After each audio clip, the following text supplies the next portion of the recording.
好，来继续来看这个日本动画电影《鬼灭之刃》，以5亿7千万稳坐台湾2020票房的冠军。而日本放映票房顶礼拜六是冲破着台票88亿7600万，来拍破着宫崎骏《新温少女》的纪录，将做日本影史票房的冠軍。よもやよもやだ。炎の呼吸、一の方。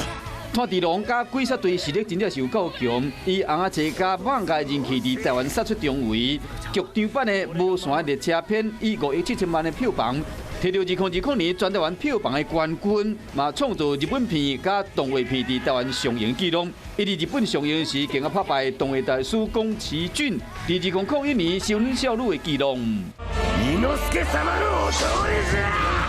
无限列车篇26伫日本累计票房就超过317亿的日票，差不多是新台币88亿7千万，超过《少女少女》316亿。因为采取测量式上映，10月份升上 IMAX 这个规格。也咱这过程讲，再个上 IMAX 4D 加 4DX 版本，成功推出票房。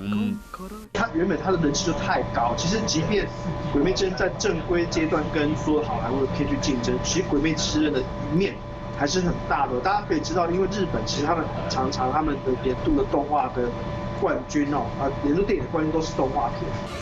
今年因为疫情，好莱坞的电影纷纷撤销档期，甲去年全台湾的票房比较起来，只剩一半50亿，嘛互国片大发威。国片第一名《歌迷》全台湾票房是1亿8100万，第二名刻伫你我心肝底名字嘛超过1亿。今年敢若前10名国片总数就超过7亿1500万，超过去年77支国片的总数。